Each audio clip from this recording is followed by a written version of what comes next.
10:30 മുമ്പ് വന്നില്ല എങ്കിൽ ഡോറ് പൊട്ടും എന്ന് പറഞ്ഞ് നമ്മുടെ ആര്യനെ ഭയപ്പെടുത്തുകയാണ് കേട്ടോ ഈ ബാലൻ.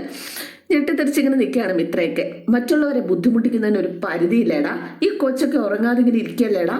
പഠിക്കുന്ന പെങ്കൊച്ച് പാതിരാത്രി വരെ നോക്കിയിരിക്കണം. എന്തായാലും മിത്രയോടുള്ള സ്നേഹമായിരിക്കാം അത്. അതൊക്കെ ആര്യൻ ദേഷ്യപ്പെട്ടുകൊണ്ട് അങ്ങോട്ട് പോവാട്ടോ. എന്താ ചേട്ടാ ഇത്, എന്താ ഏട്ടാ ഇതെന്ന്, എന്താ അളിയാ ഇതെന്ന് ധർമ്മൻ ഇങ്ങനെ ചോദിക്കാട്ടോ. എന്താ അളിയാ ഇത്? ആ ചെറുക്കൻ സിനിമ കാണാൻ പോയതൊന്നും അല്ലല്ലോ, ഒരു ജോലിക്ക് പോയതല്ലേ. ഓ നിന്റെ ന്യായീകരണമൊന്നും ഇനി വേണ്ട, ആരുടെയും വാദം എനിക്ക് കേൾക്കണ്ട. അയ്യോ ഒരു കാര്യം പറയാൻ ചെന്നാ എട്ടാൻ വരുന്ന പോത്തിനോട് വേദം ഓതിയിട്ട് കാര്യമുണ്ടോ എന്നും ചോദിച്ചു ധർമ്മനും അവിടെ നിന്ന് പോയിട്ടോ. എന്തായാലും മുറിക്കകത്ത് ചെന്നു. ആര്യൻ അപ്പോൾ ആര്യനോട് മിത്ര വന്ന് പറഞ്ഞു, ബാ നമുക്ക് ഭക്ഷണം കഴിക്കാം, ഫ്രഷ് ആകുക. അപ്പോൾ എനിക്കൊന്നും വേണ്ട, അങ്കിൾ പറയുന്നതിന് ഇത്രയും ദേഷ്യം വേണോ ആര്യൻ വെറുതെ ഒരു ചപ്പാത്തി കഴിച്ചിട്ടല്ലേ പോയത്, എത്ര നേരമായി, വിശക്കില്ലേ? അപ്പച്ചി എന്തൊക്കെ ഉണ്ടാക്കി വെച്ചിട്ടുണ്ട് ആര്യന് മാത്രമായിട്ട്, അത് കഴിക്കാതെ കിടന്ന അപ്പച്ചിക്ക് വിഷമാവില്ലേ? എനിക്ക് വേണ്ട. അരെ വാ, ഞാനൊന്ന് കൈ മുഖമൊക്കെ കഴുകിയിട്ട് വരാം. Okay good boy. അവൻ കൈ മുഖം കഴുകാൻ പോകാൻ തിരിഞ്ഞതാണ്. പെട്ടെന്ന് കട്ടൻ്റെ കാലിൽ തട്ടി വീഴാൻ പോയി, പിടിക്കാൻ അവള് പോയി. അവസാനം രണ്ടും കൂടെ പറഞ്ഞടിച്ച് വീണു. സൂക്ഷിച്ച് നടക്കണ്ടേ ആര്യ? അപ്പം നീയോ? എന്തായാലും വീണു, ഞാനും വീണു, നീയും വീണു. ഞാൻ തനിച്ച് വീണു കുഴപ്പമില്ലായിരുന്നു, നീ എഴുന്നേറ്റാൽ എനിക്ക് ശ്വാസം കിട്ടുള്ളൂ. അങ്ങനെ മിത്ര ചാടി എഴുന്നേറ്റു കേട്ടോ. നീ ഒന്ന് പിടിച്ചേ. അങ്ങനെ ആര്യനും എഴുന്നേറ്റു. സോറി ആര്യ, ഒരു കാര്യം ഞാൻ പറഞ്ഞേക്കാം. എന്താ? ഞാൻ എവിടെയെങ്കിലും വീഴാൻ പോയാലും സാരമില്ല മിത്ര, നീ രക്ഷിക്കാനായിട്ട് പിടിക്കാനായിട്ട് ദയവ് ചെയ്ത് വരരുത്. വേറൊന്നുമല്ല, മുടിഞ്ഞ വെയിറ്റ് എൻ്റെ നടു ഒളിക്കുന്ന തോന്നുന്നത്. പിന്നെ എനിക്ക് വെയിറ്റ് ഒന്നുമില്ല എന്നും പറഞ്ഞ് അവൾ പരിഭവിച്ചിങ്ങനെ നിൽക്കുകയാണ് കേട്ടോ. ഓ പിന്നെ വെയിറ്റ് ഇല്ല അല്ലേ? തീരെ വെയിറ്റ് ഇല്ല? ഇല്ല.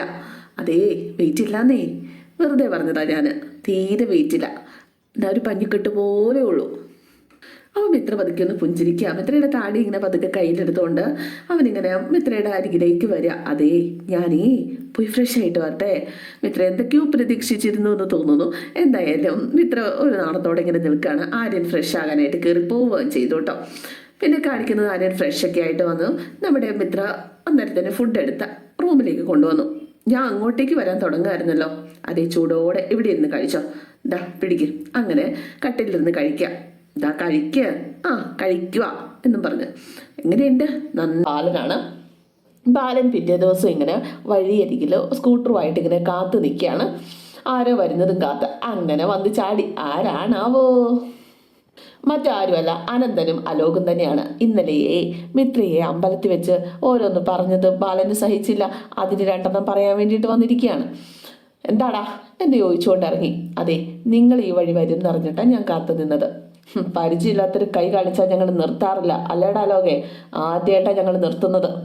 പരിചയമില്ലാത്തവർക്ക് നേരെ കൈ കാണിക്കുന്നത് ഞാനും ആദ്യമായിട്ടാണ്. കാര്യം പറയാ എന്ന് അലോക് പറഞ്ഞപ്പോഴേക്കും, ഇന്നലെ അമ്പലത്തിൽ വെച്ച് മിത്രയോട് നിങ്ങൾ സംസാരിച്ചപ്പോൾ അവൾക്ക് വേദനയുണ്ടാക്കി. അതെ അവൾ എൻ്റെ മകളാ, അവളോട് സംസാരിക്കുന്നതിൽ നിനക്കെന്താ? മതി, അത് കേട്ടാൽ മതി, നിങ്ങളുടെ മകളാണ് അല്ലേ? ഓ അപ്പോഴേക്കും അലോക് പറഞ്ഞു, വെല്ലിച്ചൻ്റെ മകൾ അല്ലെങ്കിലോ എന്നിങ്ങനെ ചോദിച്ചപ്പോൾ, മകളല്ലെങ്കിൽ ഇനി മേലാൽ അവളോട് സംസാരിച്ചു പോകരുത് എന്ന് മുന്നറിയിപ്പ് തരാൻ വേണ്ടിയിട്ടാണ് വന്നത്. നിങ്ങളുടെ മോളല്ലായിരിക്കും, നിങ്ങളുടെ മോൾ മരിച്ചു പോയിട്ടുണ്ടാകും. പക്ഷെ എൻ്റെ വീട്ടിൽ മിത്ര എന്നൊരു പെൺകുട്ടിയുണ്ട്. അവൾ എൻ്റെ മോളാണെന്നും അവളെ വിഷമിപ്പിച്ചാൽ ചോദിക്കാൻ വരുമെന്നും പറഞ്ഞ് മനസ്സിലാക്കി തരാനാണ് ഞാൻ നിന്നത്. ഓ രക്ഷകർത്താവ് കളിക്കുകയാണോ എന്ന് അനന്തൻ ചോദിച്ചപ്പം, അതെ രക്ഷകർത്താവ് കളിക്കുന്നത് താനാ, ഞാൻ യഥാർത്ഥ രക്ഷകർത്താവാ, മനസ്സിലായോ?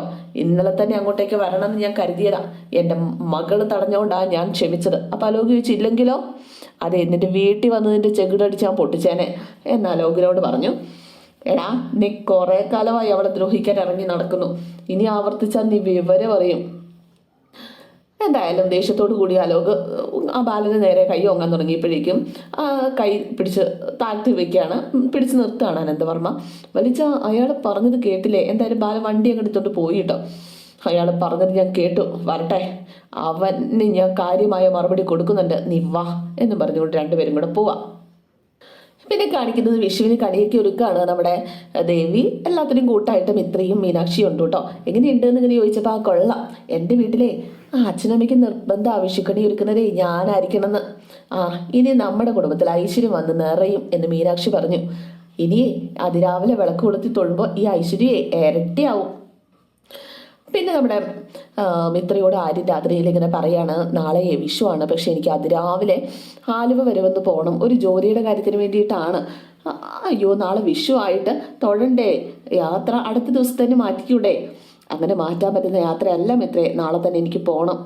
പക്ഷേ വിഷുക്കണി കാണാതെ പോവാന്ന് പറഞ്ഞാൽ അതെല്ലാവർക്കും വിഷമാവില്ലേ? അത് നീ പറഞ്ഞാൽ മതി അവരോട്, ഞാൻ മനസ്സിൽ തൊഴുതോളാം. അതെ, വിഷുക്കണി, വിഷു കൈനീട്ടം, വിഷു സദ്യ, അതിനൊക്കെ ആരും കൂടി വേണ്ടേ? അതെ, എനിക്കും സന്തോഷമാണ് മിത്ര ഇതൊക്കെ ആഘോഷിക്കാനായിട്ട്. പക്ഷേ അത്യാവശ്യം വന്നാൽ എന്ത് ചെയ്യും? നാളെ ആലുവയിൽ ചെന്നേ പറ്റൂ, അവിടെ ഒരാളെ കാണേണ്ടതുണ്ട്. എന്നാൽ ആരും പോയിട്ട് വാ. അങ്ങനെ പിറ്റേ ദിവസം രാവിലെയായി വിഷു കണി ഒക്കെ കണ്ട് നമ്മുടെ ബാലന് വിഷുക്കണി കാണിക്കാനായിട്ട് ഗോമതി പിടിച്ചുകൊണ്ട് വരികയാണ്. ബാക്കി എല്ലാ മക്കളും അവിടെയുണ്ട്. അങ്ങനെ വിഷു കൈനീട്ടം കൊടുക്കുന്ന പരിപാടിയായി. ഗോമതിക്ക് തന്നെയാണ് ആദ്യം കൈനീട്ടം കൊടുക്കുന്നത് ബാലൻ. കാരണം ഈ കുടുംബത്തെ ഒരുമിച്ച് കൊണ്ടുപോകുന്നത് ഗോമതിക്കാണ് വിഷു കൈനീട്ടം. പിണക്കങ്ങളും ഇണക്കങ്ങളും ഉണ്ടാവാറുണ്ട്. അതിനപ്പുറം ഈ വീടിന്റെ ഐശ്വര്യവും ഓരോരുത്തരുടെ സന്തോഷവുമാണ് ഗോമതിക്ക് പ്രധാനം.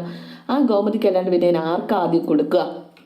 അങ്ങനെ ഗോമതിക്ക് കൈനീട്ടം കൊടുത്തു. ഒരു കവറും എടുത്ത് കൈ കൊടുത്തു കേട്ടോ. അന്നേരത്തിനും ഗോമതിയുടെ കണ്ടൊക്കെ അങ്ങോട്ട് നിറഞ്ഞ അളിയന്, എൻ്റെ ഏറ്റവും മൂത്ത മകന് ബാ എന്ന് പറഞ്ഞുകൊണ്ട് ബാലൻ വിളിക്കുകയാണ്. പിന്നെ ദേവി മോൾക്ക് കൊടുത്തു, പിന്നെ ആനന്ദിന് കൊടുത്തു. അങ്ങനെ ഓരോരുത്തർക്ക് ആ ടേൺ അനുസരിച്ച് തന്നെയാണ് കൊടുക്കുന്നത്. അങ്ങനെ മിത്രയ്ക്കും കൊടുത്തു കഴിയുമ്പോഴാണ് നമ്മുടെ ആര്യൻ ഇവിടെ ഇല്ലല്ലോ എന്ന് മനസ്സിലാവുന്നത്. ആര്യൻ എവിടെ എന്നിങ്ങനെ പെട്ടെന്ന് ചോദിച്ചു കഴിഞ്ഞപ്പോഴേക്കും എല്ലാവരും ശരിയാണല്ലോ, ആര്യനെ കണ്ടില്ലല്ലോ. അപ്പം മിത്ര ഒന്നും മിണ്ടാതെ ഇങ്ങനെ നിൽക്കുക. ആര്യൻ എവിടെ? അങ്കിൾ അത് അത്യാവശ്യമായിട്ട് കുറച്ച് ദൂരെ പോയിരിക്കുക. ദൂരെ എവിടെ പോയി? അവൻ എപ്പോൾ എത്തും? കുറച്ച് വൈകും എന്നാ പറഞ്ഞത്. വൈകുമോ? അവന് വിഷുവായിട്ട് ഏത് ഓഫീസാണ് തുറന്നു വെച്ചിരിക്കുന്നത്? എവിടെ പോയതാ? എനിക്ക് മനസ്സിലായി. എന്നെ ആക്ഷേപിക്കണം അവന്. അതിന് വേണ്ടിയിട്ടാണ് അവൻ ഈ കാണിച്ചു കൂട്ടുന്നത്. ഞാൻ എല്ലാവർക്കും വിഷു കൈനീട്ടം കൊടുക്കും, അപ്പം എന്നെ തോൽപ്പിക്കണം, മാറി നിന്ന് ആളാവണം. അവനില്ലാത്തതനുസരിച്ച് എല്ലാവരും സങ്കടപ്പെടും. അങ്ങനെ വിട്ടുനിന്ന് എല്ലാവരെയും വിഷമിപ്പിക്കണം. അവനെക്കുറിച്ചുള്ള സംസാരം ഉണ്ടാക്കണം. അപ്പോൾ ബാലേട്ട അങ്ങനെ ആയിരിക്കില്ല. ഒരു തരത്തിൽ അവനില്ലാത്തത് നന്നായി. നന്നായി, വെറുതെ കല്ലുകടി ആവണ്ടല്ലോ. എന്തിനും എതിര് നിൽക്കുന്ന ആളില്ലാതിരിക്കുന്നത് നല്ലത്. പക്ഷെ ഇതൊക്കെ കേട്ട് കഴിഞ്ഞപ്പോഴേക്കും മിത്രയ്ക്ക് സങ്കടമായി. മിത്ര കരഞ്ഞുകൊണ്ട് പോകാനായിട്ട് തുടങ്ങുക. മോളെ കരയല്ലേ, ബാലച്ച വിഷമം കൊണ്ട് പറഞ്ഞതല്ലേ എന്ന് ദേവി. വിഷുവായിട്ട് കണ്ണീര് വീഴ്ത്തല്ലേ. അപ്പോഴേക്കും ഗോമതി ചോദിച്ചു, എന്താ ബാലേട്ട ഇത്? വിഷുവായിട്ട് ഇവള് കരയുന്നത് കണ്ടോ? അപ്പോൾ ബാലൻ പറഞ്ഞു, മോളെ കരയാൻ വേണ്ടി പറഞ്ഞതല്ല, ഞാൻ വിരോധം കൊണ്ടല്ലല്ലോ, വിഷമം കൊണ്ട് പറഞ്ഞതല്ലേ. പിന്നെന്താ, പോട്ടെ, മോള് കരയൊന്നും വേണ്ട കേട്ടോ, സങ്കടം ഒന്നും വേണ്ട. ആര്യന് അത്ര അത്യാവശ്യം ആയതുകൊണ്ടാണ് പോയത്. ഇനി അതിനെക്കുറിച്ചൊന്നും പറയണ്ട, ഞാൻ പറഞ്ഞത് മോളങ്ങോട്ട് മറന്നേരെ കേട്ടോ എന്ന് പറഞ്ഞു. അങ്ങനെ എല്ലാവരും അതങ്ങ് മറന്നു കേട്ടോ. അങ്ങനെ വിഷു കഴിഞ്ഞു.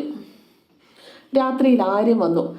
എൻ്റെ ഭഗവാനെ, ആരും ഉണരല്ലേ എന്ന് ഞാൻ പ്രാർത്ഥിക്കുകയായിരുന്നു. കരുത് തുറക്കുന്ന തരുന്ന സമയത്ത്, ആദ്യം കയറി വരുന്ന ആ സമയത്ത്.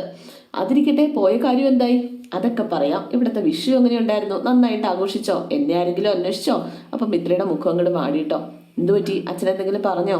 അങ്കിളുടെ മാത്രമല്ല, എല്ലാവർക്കും വിഷമായിട്ടുണ്ട്. അല്ല, നീ പറഞ്ഞില്ലേ കാര്യങ്ങളൊക്കെ? പറഞ്ഞു. പക്ഷെ ആരും മനഃപൂർവ്വം മാറി നിന്നതാണ് അങ്കിളുടെ സംശയം. അങ്ങനെ സംശയിക്കാൻ തുടങ്ങി. ഞാൻ എന്ത് ചെയ്യും? എനിക്ക് പോകേണ്ട ആവശ്യത്തിന് പോകാതിരിക്കാൻ പറ്റുമോ? ഒരു സ്ഥിര ജോലിക്ക് വേണ്ടിയുള്ള ഇൻ്റർവ്യൂ അല്ലേ? അതെ, അങ്കിൾ ആര്യനെ കുറ്റപ്പെടുത്തിയപ്പോൾ എനിക്ക് വിഷമം വന്നു. ഞാൻ കരയുന്ന കണ്ടപ്പോൾ അങ്കിളിന് വിഷമമായി. അങ്കിളും ആശ്വസിപ്പിച്ചു. അപ്പോൾ ആര്യൻ ചോദിച്ചു, നീ കരഞ്ഞോ? അത് സാരമില്ല. എന്നെ കുറ്റപ്പെടുത്തുന്നത് കേട്ട് കരഞ്ഞതാണോ? എന്നെ കുറ്റപ്പെടുത്തിയാൽ എനിക്ക് വിഷമം തോന്നില്ല ആര്യ. പക്ഷെ ആര്യനെ, ഇന്നത്തെ വിഷുവിന് എനിക്ക് വേണ്ടിയിട്ട് ഒരാൾ കണ്ണീര് പൊഴിച്ചു. കൊള്ളാലോ. രാവിലെ വിഷു ആശംസിച്ചില്ല. ആശംസ ഞാനിപ്പം തന്നേക്കാം. ഹാപ്പി വിഷു. അപ്പം ഹാപ്പി വിഷു അവനും പറഞ്ഞു.